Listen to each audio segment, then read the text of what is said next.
name is Felicia Wright, and this is the Go Rogue podcast. Do you feel stuck? Does every day feel like Groundhog's Day? Well, I'm here to tell you it's time to take charge of your life and know that you are meant for more than this. It's time to go rogue. This podcast is for people that are ready to say enough is enough and discover their new normal with entrepreneurship. Get ready because your rogue journey starts now. Let's get into it.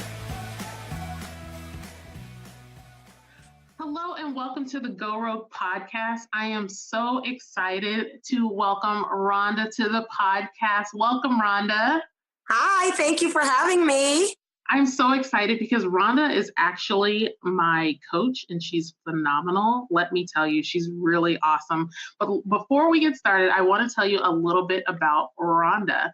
So Ronda has spent over 20 years as a corporate trainer, career coach, and workshop facilitator. As an empowerment coach, she helps women overcome obstacles that are keeping them from transitioning into a life that they love.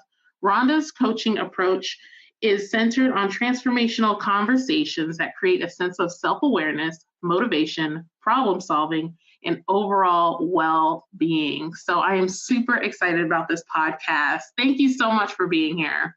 Oh my gosh, thanks again for having me. I love every time I hear that bio, I'm like, that is so me. That's good. That's good. Sometimes I hear my bio and I'm like, did I do all that? I did, Right. Yeah, so I'm super excited. She has an amazing story. So buckle your seatbelts. You're going to love her story on how she went rogue. So Ronda, can you tell us a little bit about yourself and your background just to get started? Yeah, so I have a really interesting background. So like my bio said, I came from corporate America after going rogue the first time. So previously, I kind of grew up in the beauty industry. So I grew up in the beauty industry, and that's what put me through undergrad. I was always kind of this entrepreneur, even in the beginning, in like high school, but I felt the social pressure and some pressure from my parents to go to college and get what they call a real job. So after about 5 years of doing nails, I went to college and got a bachelor's degree and worked in corporate America for banks and human resources. And after about, I would say maybe 10 to 15 years of just the grind, I realized that I was always an entrepreneur and I just really could not take it anymore. So I started making the transition to escape corporate and do my own thing.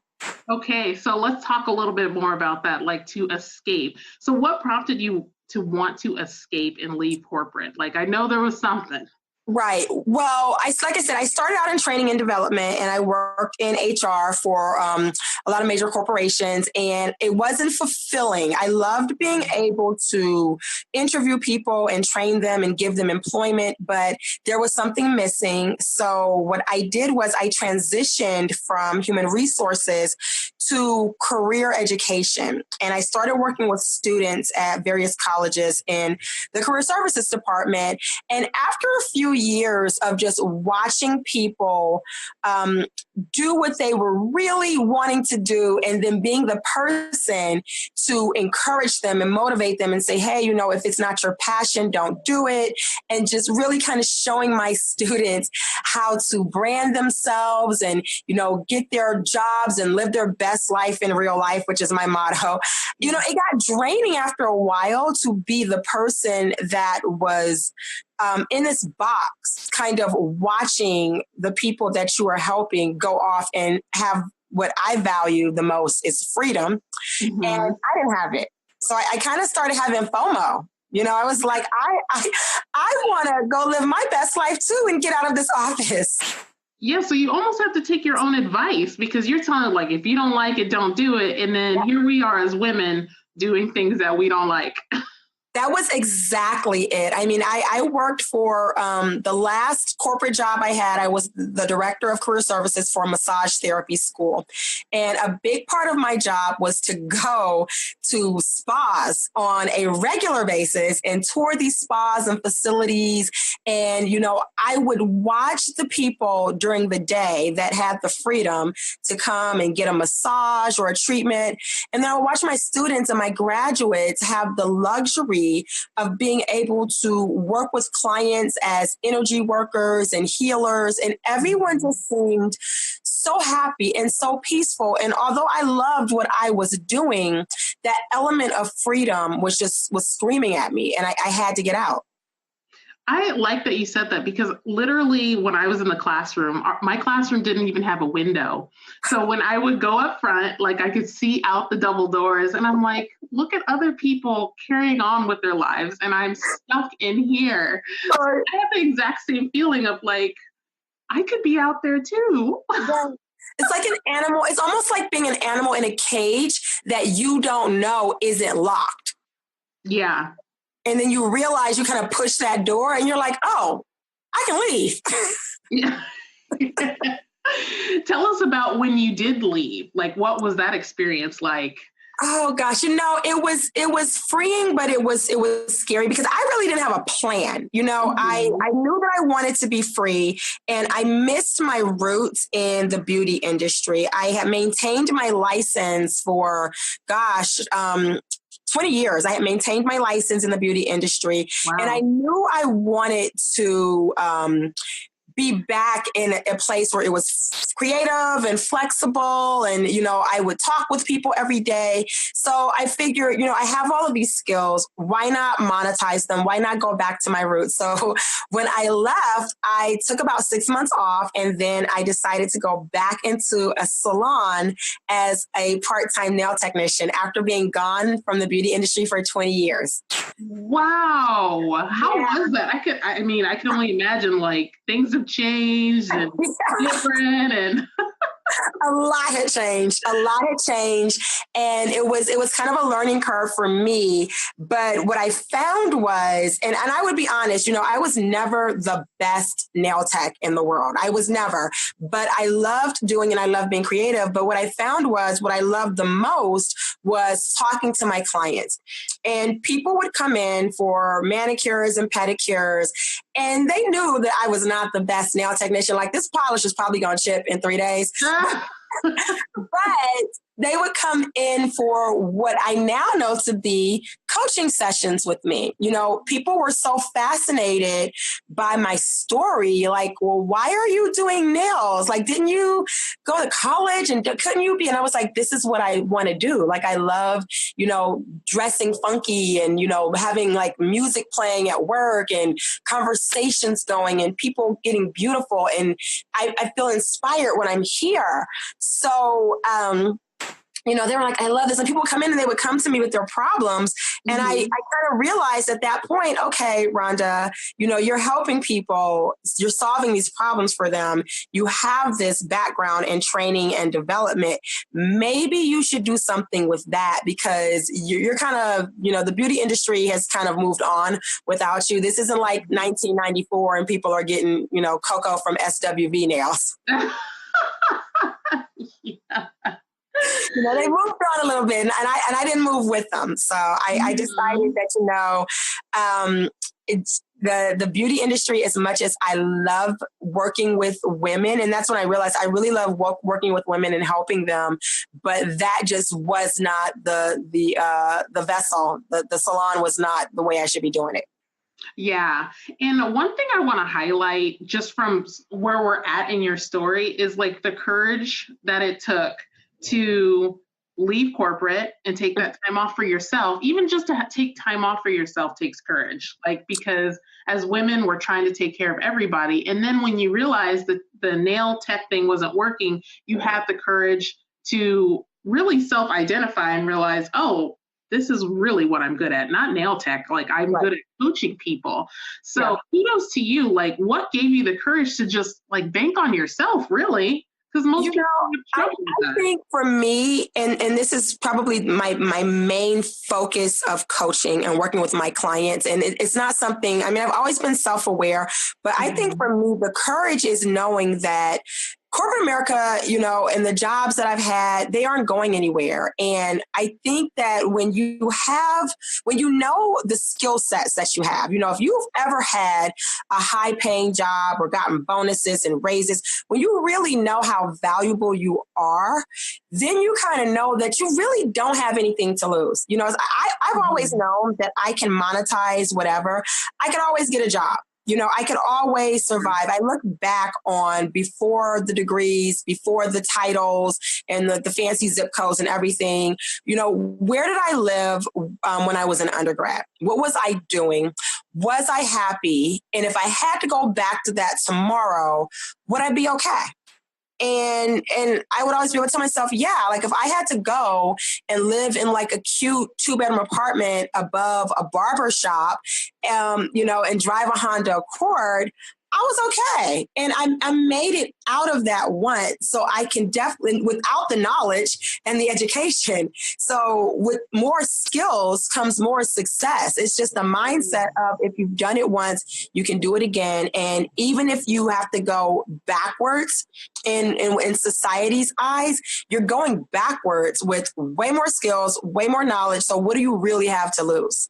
Oh, that's perfect advice, because I know for years, like before I ventured out, like I really struggled with like, well, what if I fail? What if I have to go back? Like, what are people going to think? Uh-huh. And now I'm 2 years into it. I realized like 2 years ago, I knew nothing, like zero, zilch, nothing. And to really think about how far I've come, Uh-huh. even through the failures, it's still a good thing that I had the courage to even do it. So I like that you highlighted that.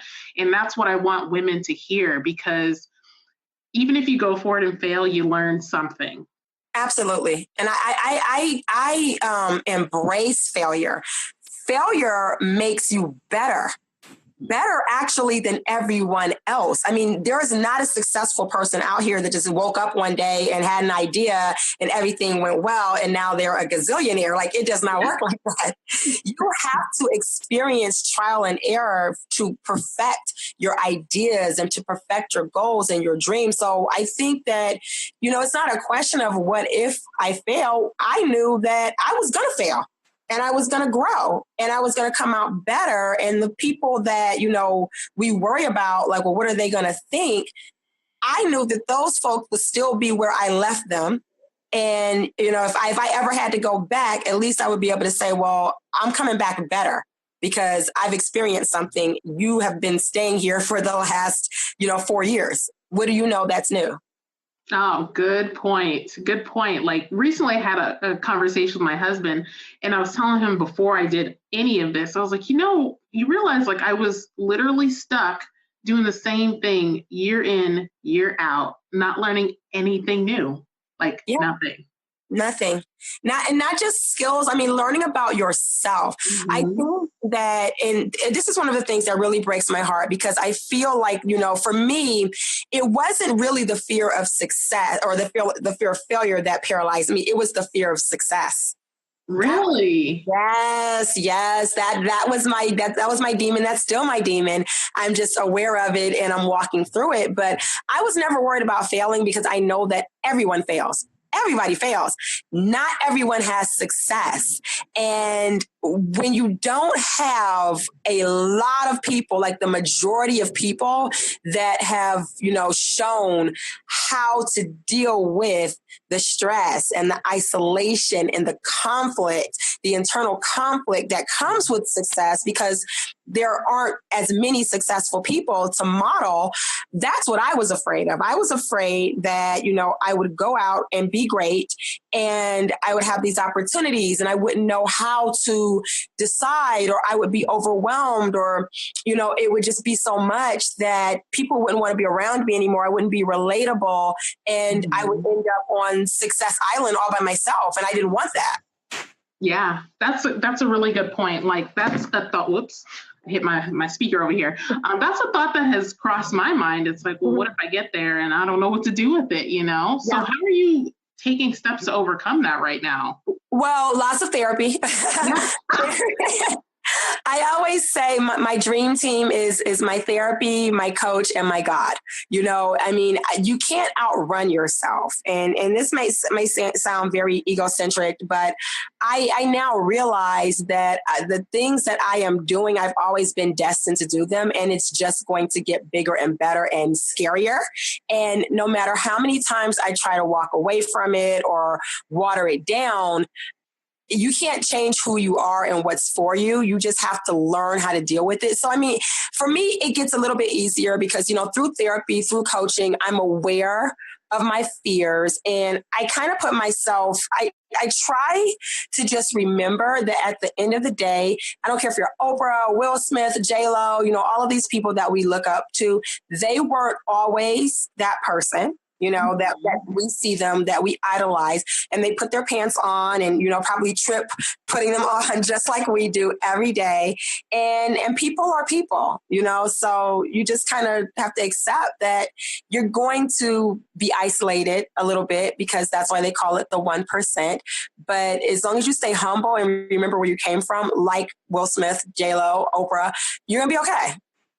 That's awesome. And I love that you really talked about like a lot of the mindset piece that goes into entrepreneurship, because that is seriously the issue, the game, the struggle. It's all about the mindset to get to where you're trying to go. So tell me a little bit about how you help some of your coaching clients through that and how you coach them through this. Man, this is the thing that I love the most because one of my core values is advocacy, because I feel like I had to learn everything the hard way. And I wish someone had just plucked me and said, you know what, Rhonda, you're doing it wrong, girl. So with my clients, we talk a lot about how far they've come and how they got there.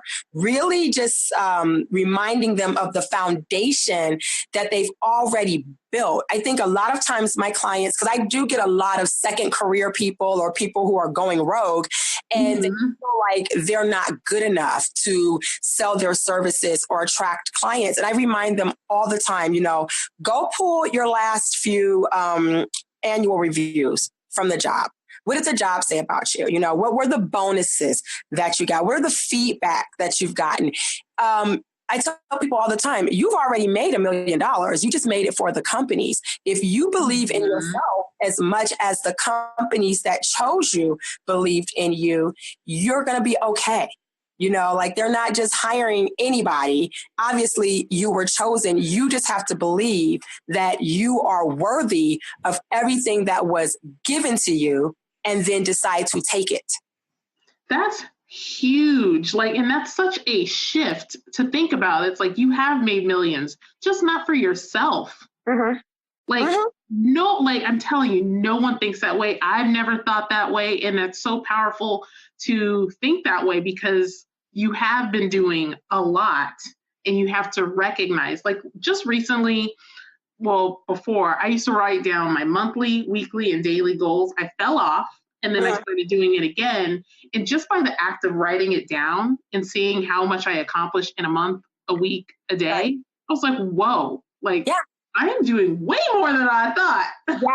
Yes. I tell my clients all the time, you have to trust your dopeness. Like you don't like employers know how dope you are. Recruiters know how dope you are. You don't know it because you feel there's this group think of, well, we all went to college. We all got the same education. We all did this. We all did that. But no, what did you do? And this even goes back to when I worked in career services and I had this formula for the tell me about yourself question in interviews. And I would tell people all the time, employers want to hear numbers. They want to hear what you did specifically. Don't regurgitate your job title. What have you done in the last, 6 months that increased the bottom line of your company? And I tell my clients, go back to every tell me about yourself question that you've ever answered and list all of the things you've done.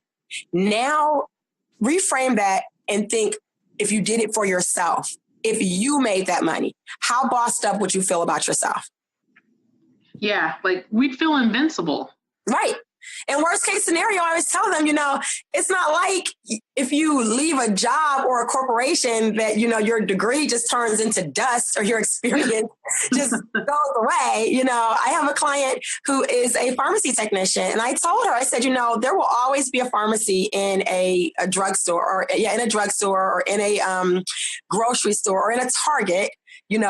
Worst case scenario, if you had to, not boss up and not go out and chase your dream, you can always go work at Target and like fill a prescription and you'll be okay. That's true. What do you have to lose?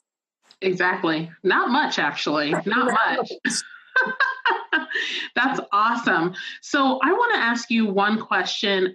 What is an event that you think changed your life the most?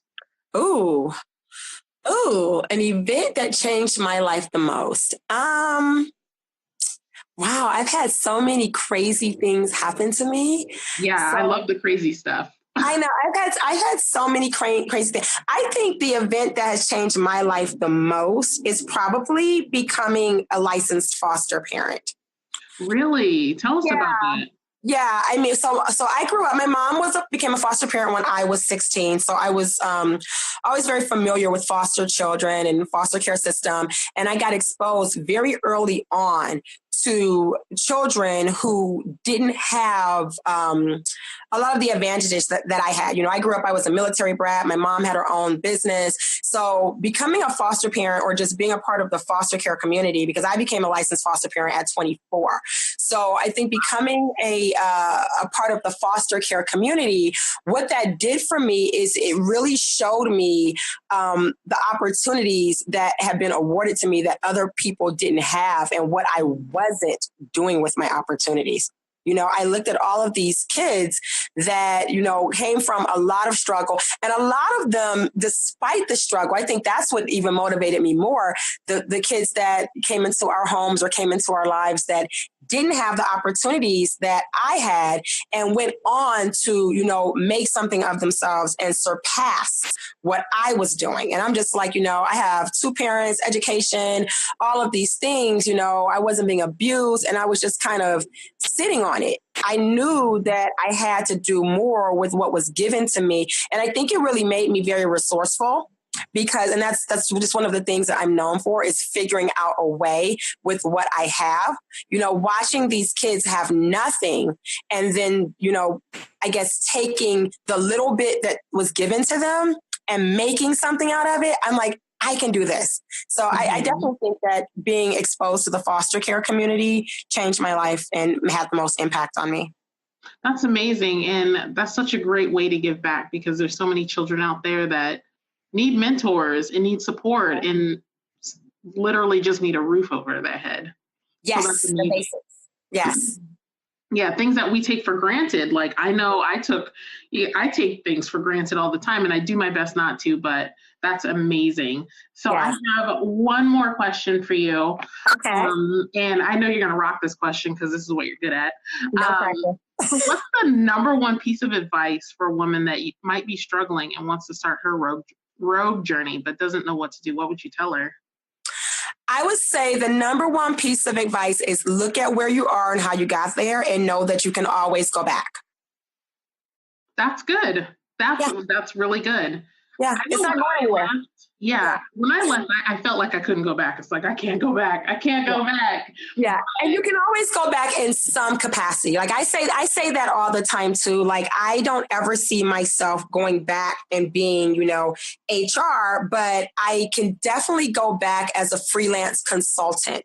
I can definitely go back as, a trainer, a contract trainer. If I had to, if I absolutely had to do it, I know that I could have all of these things. So you're really not losing anything.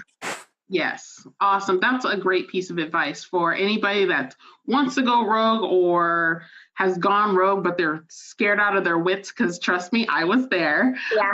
You can always go back and everything's just going to be all right. Because I know when I went rogue, somebody just needs to tell me that like on a daily, on the hour, like everything's going to be all right. So I know people are going to want to reach out to you. Please tell everybody where they can find you and how they can connect with you. I am super easy to find. All of my social medias and my website is Real Life by Ronda, and there is no H in Ronda. So you can find me on Facebook, Instagram, or reallifebyronda.com.